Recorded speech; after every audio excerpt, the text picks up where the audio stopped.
Assalamualaikum warahmatullahi wabarakatuh.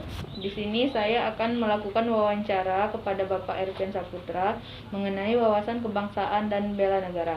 Sebelumnya, silakan perkenalkan diri Anda terlebih dahulu. Baiklah, nama saya Ervin Saputra. Profesi. Saya berprofesi sebagai perawat.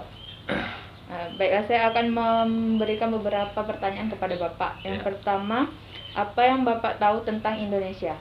Indonesia itu merupakan negara kesatuan di mana dipimpin oleh seorang presiden, di mana negara kita ini sangat banyak warga negaranya, dan juga negara kita negara yang luas. Baik. Isu yang berkembang di Indonesia saat ini, apakah Bapak mengetahui isu-isu yang sedang berkembang di Indonesia saat ini? Isu yang berkembang di Indonesia saat ini, sebenarnya isu tersebut sudah seluruh dunia, di mana salah satunya yang saat ini yang kita alami yaitu di era pandemi COVID-19, di mana kita harus melakukan aktivitas dengan protokol kesehatan, memakai masker dan lain-lain, dan juga sebenarnya di mana pandemi ini bisa memberikan dampak ekonomi pada Indonesia dan juga pada penggerak pelaku usaha, UMKM dan lain-lain. Seperti mereka tidak bisa membuka usaha dan lain-lain.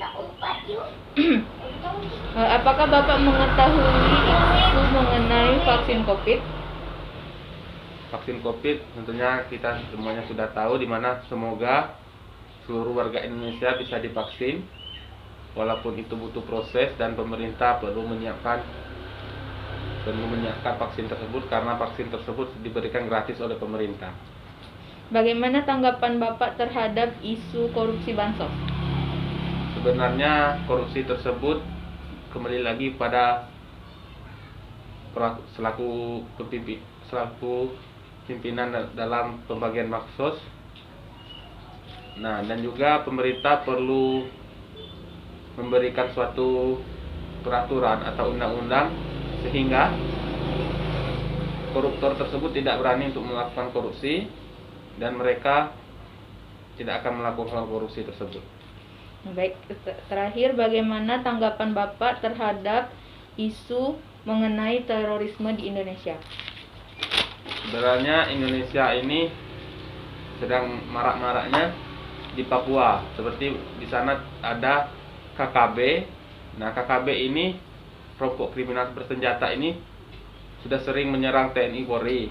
Nah, sekarang mereka sudah berani menyerang masyarakat sipil, dan kemarin seperti yang baru-baru ini menyerang tenaga kesehatan sehingga menewaskan tenaga kesehatan dan menyerang puskesmas dan pos polisi.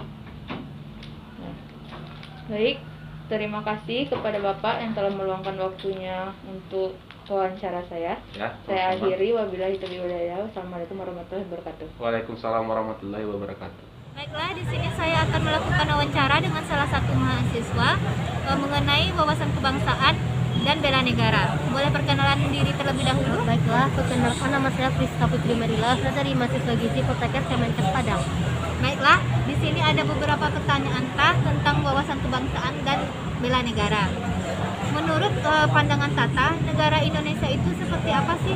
Negara Indonesia adalah negara yang sedang berkembang dan memiliki beragam suku dan budaya serta agama di dalamnya. Bahwa pada saat ini negara Indonesia sedang melakukan perubahan dari segala aturan dan aspek yang ada di dalamnya. Untuk pertanyaan yang kedua, sekarang banyak berita-berita dan isu-isu di TV dan juga banyak isu yang berkembang. Menurut pendapat Tata, isu apa sih yang paling dibicarakan sekarang ini? Kasus yang lagi paling banyak dibicarakan yaitu COVID-19. Meningkatnya kasus COVID-19 menurut saya disebabkan karena masyarakat sudah mulai lengah dengan protokol kesehatan dan aturan yang dibuat oleh pemerintah. Sekarang kan banyak berita tentang vaksin COVID ya. Bentuk apa sih yang udah Tata lakukan buat menyangkal isu tersebut? Kan banyak berita hoax tentang vaksin. Saya itu dengan melakukan protokol kesehatan dan ikut serta dalam vaksinasi yang dianjurkan oleh pemerintah. Apa tanggapan Tata tentang isu vaksin COVID tersebut?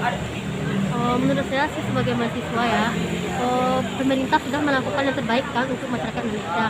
Tapi masyarakat banyak berasumsi kalau vaksin yang diberikan oleh pemerintah sudah kadaluarsa dan memberikan efek samping yang bermacam-macam.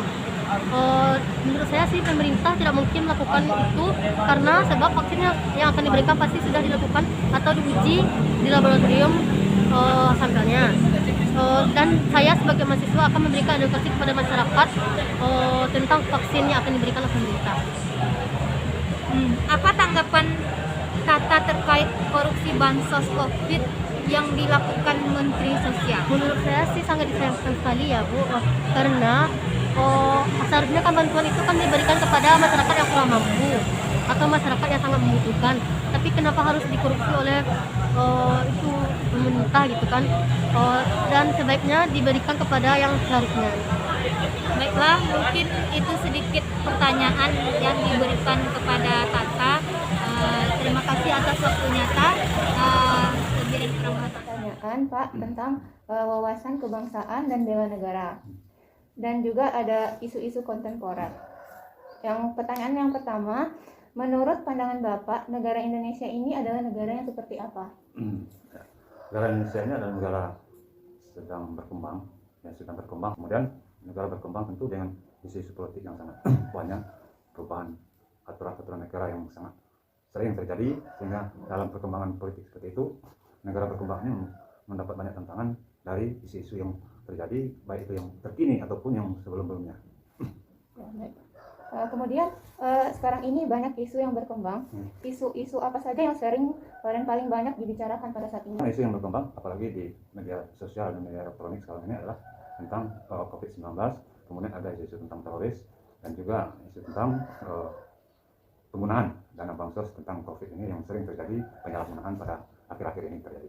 Jadi ketiga isu ini yang sangat sering terjadi sekarang ini, di antara isu-isu yang lain juga masih banyak yang terkini, tapi yang terdepan isu yang kita lihat ini. Isu apa yang paling meresahkan masyarakat saat ini, Pak? Kita lihat isu yang meresahkan masyarakat saat ini adalah itu tentang penyaluran dana bansos yang terkait dengan COVID-19 ini. Di antaranya adalah bantuan langsung tunai yang sering kita lihat di desa-desa, itu yang kadang terjadi di suatu tempat yang tidak sesuai dengan penerima dana bansos tersebut, sehingga itu akan menjadi isu di tengah masyarakat yang tidak baik secara kemasyarakatan, karena dana ini sesuai dengan data yang diberikan oleh pemerintah desa di desa masing-masing, sehingga desa masing-masing ini kadang terjadi pengiriman data yang tidak sesuai dengan real yang terjadi di tengah masyarakat. Ini yang menjadi polemik di tengah masyarakat yang isunya sangat berkembang sehingga menimbulkan keresahan di tengah masyarakat. Ya, baik. Kemudian, bagaimana tanggapan Bapak mengenai isu terorisme yang ada pada saat ini? Teroris pada saat ini memang kita lihat juga satu hal yang meresahkan masyarakat, terutama masyarakat beragama. Karena teroris sering kita lihat itu pada dasarnya adalah orang-orang yang agamanya juga agama mayoritas di Indonesia itu agama Islam. Tentunya orang-orang di luar Islam ini tentu berharap dengan adanya teroris ini akan terjadi perpecahan antara umat Islam terutama. Nah, sehingga mungkin pada isu teroris ini adalah dimanfaatkan oleh orang-orang yang di luar Islam karena perpecahan atau adanya dualisme Islam yang berbeda, sehingga itu yang menjadi isu yang bisa memecahkan masyarakat Islam dengan dimanfaatkan oleh orang-orang di luar Islam. Baik, Pak. Kemudian bagaimana tanggapan Bapak? Tadi ada 3 isu yang paling banyak dibicarakan pada saat ini. Ada isu tentang vaksin pada saat ini, Pak. Bagaimana tanggapannya? Ya, satu hal yang menjadi isu tentang vaksin yang banyak terjadi sekarang itu adalah ini adanya partisipasi masyarakat yang rendah di situ. Kita lihat presentasi yang diharapkan pemerintah itu sekitar 80%, 90%, hingga pada saat ini kenyataan yang terjadi adalah di bawah 50% di daerah-daerah terutama, karena pemahaman masyarakat itu masih kurang tentang manfaat dari vaksin ini. Sehingga kita berharap tenaga-tenaga kesehatan ini akan memberikan pembelajaran kepada masyarakat untuk kiranya mau divaksin dalam tujuan kita meningkatkan persentase vaksin ini, sehingga untuk meningkatkan imun masyarakat itu secara persentasenya di atas katakanlah 75% harapan dari masyarakat Indonesia atau pemerintah Indonesia pada saat ini. Bagaimana upaya kita untuk menyikapi hal-hal isu-isu itu, Pak? Terutama isu vaksin ini, masyarakat yang katakanlah yang belum memahami tentang manfaat vaksin ini, makanya saya sampaikan tadi bahwasanya tugas dari kita selaku mungkin ada dia selaku tenaga kesehatan, inilah yang memberi tugas di puskesmas atau di desa-desa untuk melaksanakan kegiatan vaksin ini dengan memberikan sosialisasi kepada masyarakat sehingga mereka memahami bahwasanya manfaat vaksin itu memang cukup baik untuk diri dan imun tubuh kita masing-masing. Ini suatu ajakan dari tenaga medis terutama untuk masyarakat yang berada di desa terutama yang belum memahami tentang itu.